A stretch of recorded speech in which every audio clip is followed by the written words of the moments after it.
ಕೃಷಿಯಂತೆ ಪಶುಪಾಲನೆಯೂ ಸಹ ನಮ್ಮ ದೇಶದಲ್ಲಿ ಬಹು ಹಿಂದಿನಿಂದ ಬಂದಿರುವ ಒಂದು ಪಾರಂಪರಿಕ ಜ್ಞಾನ. ಇದಕ್ಕೆ ಇತಿಹಾಸದಲ್ಲಿ ನಮ್ಮ ಪೂರ್ವಜರು ಲಕ್ಷಾಂತರ ದನಗಳನ್ನ ಸಾಕಿ ಸಲಹುತ್ತಿದ್ದ ಕುರುಹುಗಳು ದೊರೆತಿರುವುದೇ ಸಾಕ್ಷಿ. ವೇದ ಪುರಾಣಗಳ ಕಾಲದಿಂದ ಈ ಭೂಮಿಯಲ್ಲಿ ಗೋವುಗಳ ಸಾಂಗತ್ಯದೊಂದಿಗೆ ಮಾನವನ ಜೀವನ ಸಾಗುತ್ತಿದೆ. ಇವುಗಳ ಅಂಬಾ ಎಂಬ ಧ್ವನಿಯೊಂದಿಗೆ ಬೆಳಗಾಗುತ್ತಿತ್ತು, ನಿತ್ಯದ ಚಟುವಟಿಕೆ ಪ್ರಾರಂಭವಾಗ್ತಾ ಇತ್ತು.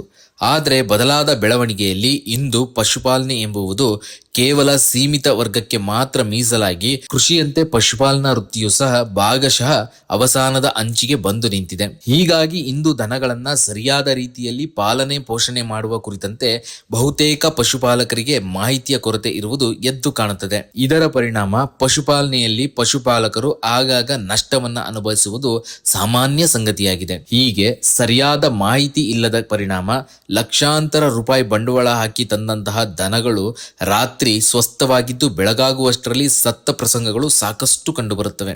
ಒಮ್ಮೆಲೆ ಹೀಗಾದಾಗ ಮೊದಲೇ ಕಂಗೆಟ್ಟ ರೈತ ಅಥವಾ ಪಶುಪಾಲಕ ಇನ್ನಷ್ಟು ಕಂಗಾಲಾಗುವುದು ಸಹಜ.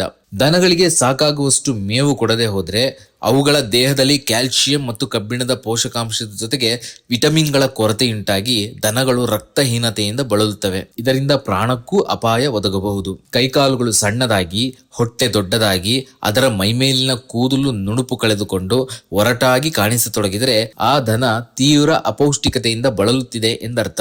ಅಂತಹ ದನಗಳಿಗೆ ಸಾಕಷ್ಟು ಕಾಳಜಿ ವಹಿಸಿ ಉತ್ತಮ ಮೇವು ಮತ್ತು ಶುದ್ಧ ನೀರನ್ನು ಕೊಟ್ಟು ಸಲಹಿದರೆ ಪ್ರಾಣಾಪಾಯದಿಂದ ಅವು ಪಾರಾಗುತ್ತವೆ. ತೀರಾ ಕೃಶವಾಗಿದ್ದರೆ ಪಶು ವೈದ್ಯರ ಸಲಹೆ ಪಡೆಯುವುದು ಉತ್ತಮ. ಹೀಗಾಗಿ ಇವುಗಳಿಗೆ ನೀಡುವ ಮೇವಿನ ಕುರಿತಂತೆ ಮಾಹಿತಿ ಇದ್ರೆ ಒಳ್ಳೆಯದು. ಈ ಕುರಿತಂತೆ ವೈದ್ಯರು ಮತ್ತು ಪ್ರಾಧ್ಯಾಪಕರಾದ ಡಾಕ್ಟರ್ NB ಶ್ರೀಧರ್ ರವರು ಸೂಕ್ಷ್ಮವಾಗಿ ವರ್ಣಿಸಿದ್ದಾರೆ. ದನಗಳ ಹೊಟ್ಟೆಯೇ ಒಂದು ಅದ್ಭುತ ಲೋಕ. ಇದರ ಸೃಷ್ಟಿಯೇ ವಿಸ್ಮಯ. ದನ ಕರು ಹಾಕಿದಾಗ ಆ ಕರುವಿಗೆ ಒಂದೇ ಹೊಟ್ಟೆ ಇರುತ್ತದೆ. ನಂತರ ಆ ಕರು 10-15 ದಿನಗಳಿಗೆಲ್ಲ ಹುಲ್ಲನ್ನ ಕಚ್ಚುತ್ತಾ ಒಂದೊಂದೇ ಹುಲ್ಲಿನ ಕಡ್ಡಿಯನ್ನು ತಿನ್ನಲು ಪ್ರಾರಂಭಿಸುತ್ತದೆ.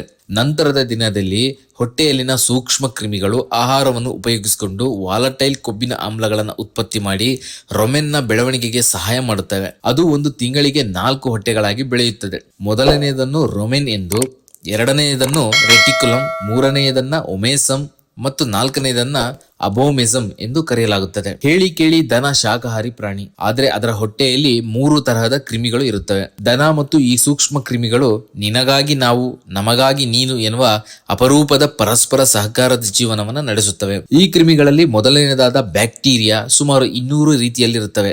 ಎರಡನೆಯದು 20 ರೀತಿಯಷ್ಟು ಅಥವಾ ಪ್ರೋಟೋಜೋವಾ. ಮೂರನೇದಾದ ಫಂಗೈ ಅಥವಾ ಬೂಜು ಕ್ರಿಮಿಗಳು ಕೆಲವೇ ತರದಲ್ಲಿರುತ್ತವೆ. 1 ಮಿಲಿ ಲೀಟರ್ನಷ್ಟು ದನದ ಕಸರಿನ ನೀರನ್ನು ನಾವು ಪರೀಕ್ಷಿಸಿದಾಗ ಅದರಲ್ಲಿ 60-100 ಕೋಟಿಗಳಷ್ಟು ಸೂಕ್ಷ್ಮ ಕ್ರಿಮಿಗಳಿರುವುದು ಕಂಡುಬರುತ್ತದೆ. ಇವು ರೊಮೆನ್ನಲ್ಲಿರುವ ಘನ ಪದಾರ್ಥದಲ್ಲಿ ಮತ್ತು ಹೊಟ್ಟೆಯ ಒಳಪದರದಲ್ಲಿ ಅಂಟಿಕೊಂಡಿರುತ್ತವೆ. ಇವು ಬೆಳೆಯುವುದಕ್ಕೆ ಪ್ರೋಟೀನ್, ಕೊಬ್ಬು, ಪಿಷ್ಟ ಪದಾರ್ಥ, ಸಕ್ಕರೆ ಖನಿಜಗಳು, ಸೂಕ್ಷ್ಮ ಖನಿಜಗಳು, ವಿಟಮಿನ್ಗಳು ಹಾಗೂ ನೀರು ಬೇಕು.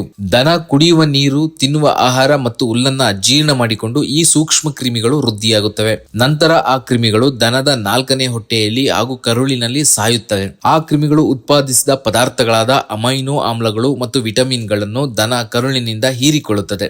ದನಗಳು ತಿನ್ನುವ ಹುಲ್ಲಿನಲ್ಲಿನ 45-75% ಭಾಗ ಮತ್ತು ಪಶು ಆಹಾರದಲ್ಲಿನ 75-90% ಭಾಗ ಅವುಗಳ ಶರೀರಕ್ಕೆ ಉಪಯೋಗವಾಗುತ್ತದೆ. ಒಣ ಹುಲ್ಲು ನೀಡಿದರೆ ಹಾಲಿನಲ್ಲಿ ಜಿಡ್ಡಿನ ಅಂಶ ಹೆಚ್ಚಾಗುತ್ತದೆ. ಪೂರ್ತಿಯಾಗಿ ಹಸಿರು ಹುಲ್ಲು ನೀಡಿದರೆ ಜಿಡ್ಡಿನ ಅಂಶ ಬರದೇ ಹೋಗಬಹುದು. ಇನ್ನು ಪೂರ್ತಿಯಾಗಿ ಒಣ ಹುಲ್ಲನ್ನೇ ತಿನ್ನಿಸಿದರೆ ಏನಾಗುತ್ತದೆ ಎಂಬ ಪ್ರಶ್ನೆ ಬಹುತೇಕ ಪಶುಪಾಲಕರಲ್ಲಿದೆ. ಪೂರ್ತಿಯಾಗಿ ಒಣ ಹುಲ್ಲನ್ನೇ ತಿನ್ನಿಸಿದಲ್ಲಿ ದನದ ಹೊಟ್ಟೆಯಲ್ಲಿ 65% ಅಸಿಟಿಕ್ ಆಮ್ಲ, 25% ಪ್ರೊಪಿಯಾನಿಕ್ ಆಮ್ಲ, 10% ಬುಟಿರಿಕ್ ಆಮ್ಲ ಉತ್ಪತ್ತಿಯಾಗುತ್ತದೆ. ಈ 3 ಸಹ ಜಿಡ್ಡಿನ ಆಮ್ಲಗಳು. ಪೂರ್ತಿಯಾಗಿ ಪಶು ಆಹಾರ ತಿನ್ನಿಸಿದರೆ ದನದ ಹೊಟ್ಟೆಯಲ್ಲಿ 62% ಅಸಿಟಿಕ್ ಆಮ್ಲ, 22% ಪ್ರೊಫಿಯಾನಿಕ್ ಆಮ್ಲ, 16% ಬುಟಿರಿಕ್ ಆಮ್ಲ ಉತ್ಪತ್ತಿಯಾಗುತ್ತದೆ. ಆಗ ಹಾಲಿನಲ್ಲಿ ಜಿಡ್ಡಿನಂಶ ಹಾಗೂ ಡಿಗ್ರಿ ಎರಡೂ ಬರುತ್ತದೆ. ಇತ್ತೀಚಿನ ದಿನಗಳಲ್ಲಿ ವಿದೇಶಗಳಲ್ಲಿ ಹುಲ್ಲು ಮತ್ತು ಪಶು ಆಹಾರವನ್ನು ಬೆರೆಸಿಕೊಡಲಾಗುತ್ತದೆ. ಹಾಲಿನಲ್ಲಿ ಡಿಗ್ರಿ ಮತ್ತು ಜಿಡ್ಡಿನಂಶ ಸರಿಯಾಗಿ ಬರುವುದಕ್ಕೆ ಇದು ತುಂಬಾ ಸುಲಭವಾದ ಉಪಾಯ ಮತ್ತು ಕೆಲಸವೂ ಸುಲಭವಾಗುತ್ತದೆ ಎಂಬುದಾಗಿ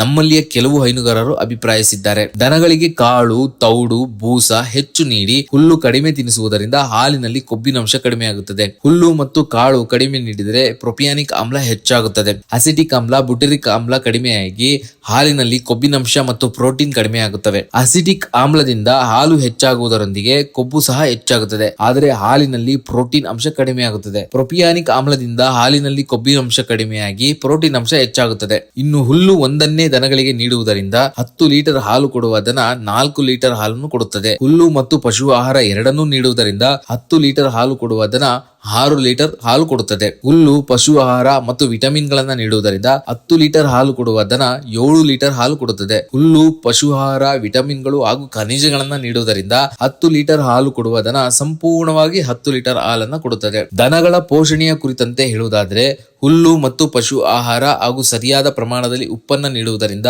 50% ಪ್ರೋಟೀನ್, 50% ನಾರಿನಾಂಶ, 27% TDN ಉಪಯೋಗವಾಗುತ್ತದೆ.